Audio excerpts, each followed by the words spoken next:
Hey Carl, we're going to figure out how you can go and continue the rotation in your upper body in order to make these backside 360s feel a lot easier for you. So nice.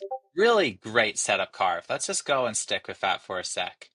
Coming in, good transfer time. Nice work, dude. You've been putting in your research. Good takeoff. Head lingering a little bit. Nice. Let's go watch the other ones really quick before making any decisions, but there's a lot to like there. Coming in, nice heel side, a little bit early on the toes. A little bit around the toes and a little light on the pressure. Upper body hanging behind a little bit. Okay, one more.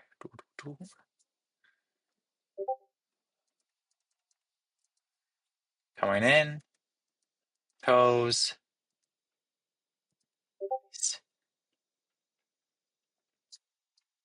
One sec. Okay, lots to like. I think it was this one was my favorite of the 360, so we'll use it to go and break it down. If it's the other one, we'll go and swap to that one. Yeah, this one here is the best one, so we'll use this one as the base, and we can use the other ones for our talking points. So first, let's go and break down the takeoff. The only thing I'd really do here to get the takeoff better is see how at this point right here, you're angling towards the left side. It'd be way better if you went and got to this position a little bit sooner, because what's happening is you're needing to go and switch from a pretty aggressive toe edge to heel edge, and that's making it so you have this little bit of an extra turn radius that's going to be harder to control. Where if you just started a little bit more over here, you'd be able to just hold a more constant heel edge pressure, and that's going to be easier to transition out of. So try to go and get yourself set up so you don't need to do this toe approach, because the more time you have on the heels and the more angle you have, the more you'll be able to open your hips. That said, your board angle is really good. Angled towards the corner of a jump, shoulders nice aligned, everything's aligned here, and really patient. Going into the spoon of the jump, flat base, you can delay it just a hair soon, a hair more. Especially your other ones. This is the one you're most patient on, and I think that's one of the reasons why it's your best 360. So see how you're on your heels here? Just go and hold your heels up into like this point, right into the nose starts hitting the spoon. That's just going to help, especially on slushy conditions like this. Less time on toes, the better. So that's really close, but I just delay that a second more.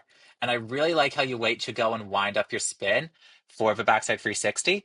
That said, you have a good enough technique where let's take this hand and try to pull it and wind it up even a little bit more. Try to get your hips a little more open, upper body a little more opened. That's going to give you more range of motion to go and generate snap through. So that's just something I'm telling you because you're ready for it. And the other thing that we can go and do to make your 360 a little bit better here is your head positioning. See how your head's sort of angled looking this way? If we go and open up your hips a little bit more, open up your chest a little bit more, that's going to let you keep your head spotting closer towards where you're taking off. When you go and have your spot more towards the left side of a jump, it's just going to make it so you have less range of motion with your body, and it's going to be harder to generate that rotation. That said, oops, sorry. That said, your form right now, no doubt it's good. Like, if I went and had to take off this good, I'd rip a back seven, no problem. But we can see the problem with not having the hips quite open enough and not having the head quite angled enough. And that's just right here. You have a slight little bit of turn off. Not much, but just enough that you're not going completely straight. And that's what's causing just this little bit of drift here. And that's also what's causing you to land slightly heel heavy. We can go and counter that, but I'm just saying this because just by delaying your setup carve and expanding the range of motion of winding up in your hips, shifting your head a little bit will give you a lot more range of motion and should really go and add a lot to your already really good foundation here. I'm saying that a lot because it's true. This foundation's really good, so we're just going and giving you the feedback you need to take it to the next level. So your big problem here is your upper body not continuing the rotation. So now let's break down why that's happening. So good constant snap speed.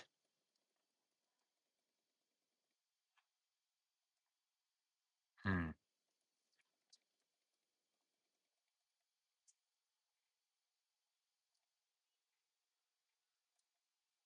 Sorry, one sec. It's one of those things where your snap and everything looks plenty good. You should be able to get a good 360 from this position, but your arm's getting caught and you're not getting the power. So I'm just trying to figure out. why that is, let's go and check out one of your other 360s really quick. See if it's more noticeable on one that isn't as good. So for this one, you're coming in nice heel edge again, transition. See how you're in your toe edge right here? Just to lay that a little bit. Open the upper body a little bit more. Instead of having your head pointing here, let's try go and pull that spot more towards here by rotating the upper body and the hips a little bit more towards the jump. Not a range of motion you need for the 360, but it will help when you want to start doing threes and fives.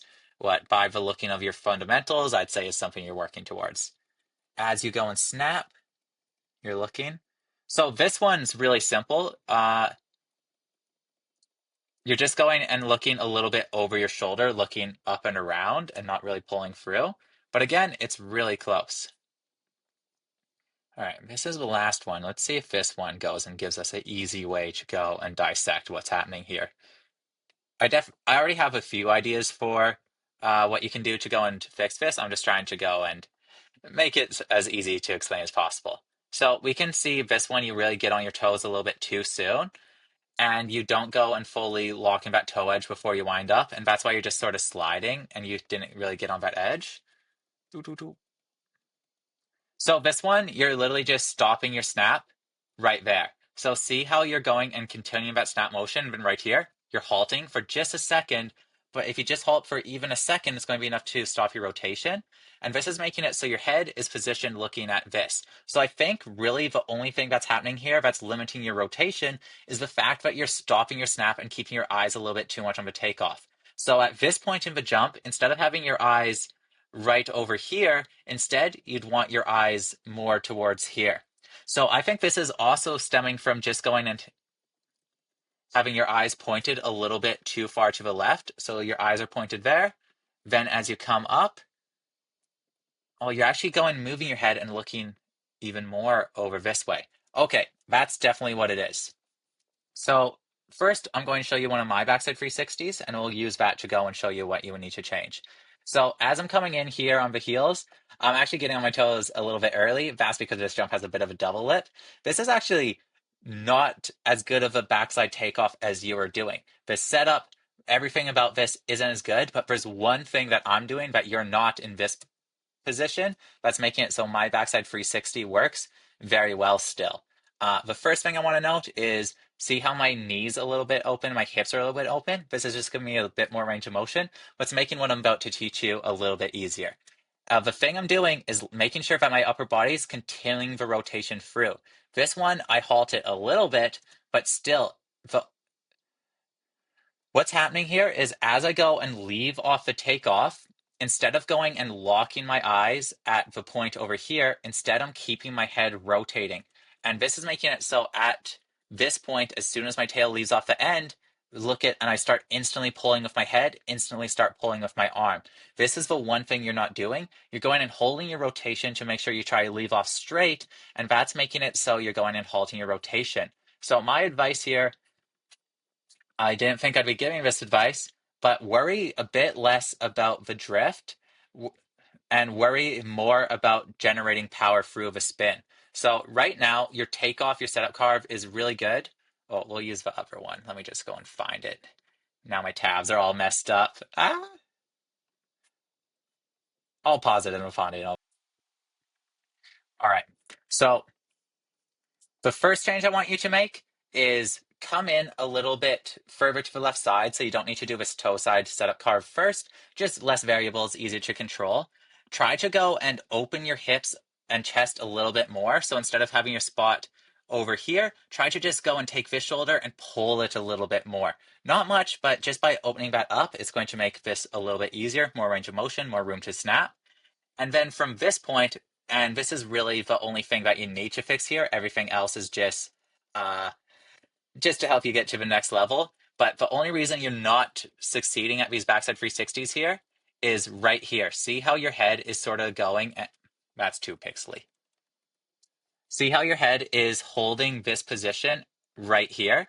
Your body is starting to rotate past your head a little bit. You always want your head leading the rotation. So the change I want you to do is as you go and pop off the jump, just go and make sure you're maintaining the rotational momentum with your upper body a little bit a little bit more. You're flat enough base, you don't need to worry about clipping your heel edge. This takeoff is super powerful and you can trust it. And I want you to trust it and add more power, add more rotation of the upper body.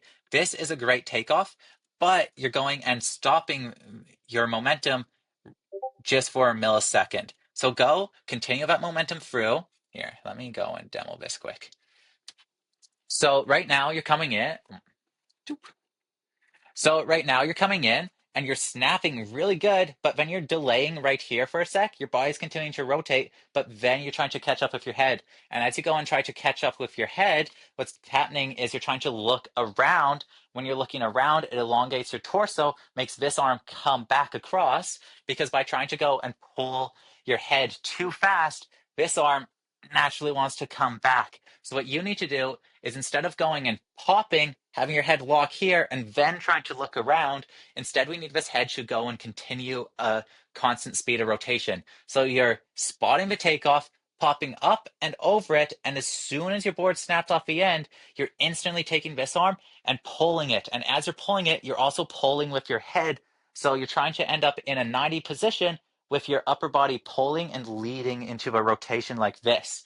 Uh, I want you to play around with this and practice really leading the rotation. You're doing a great job keeping everything connected. Let's go and push that and let's see the limits of what that form can do. So instead of going and trying to focus on staying stacked, pulling everything tight together, and then trying to rotate around, let your upper body rotate a little bit past your lower body independently and try to keep that rotation going throughout the jump.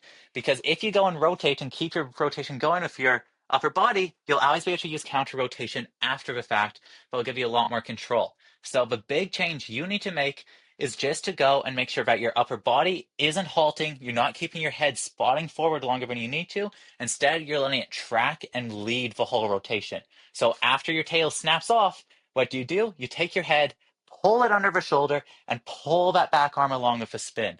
If you make that change and those little other adjustments we talked about in this video, your back freeze is going to be a thing to reckon with. So nice work, dude. You're killing it. Keep it up. And I'm looking forward to seeing the progress. If you need any more advice, just let me know.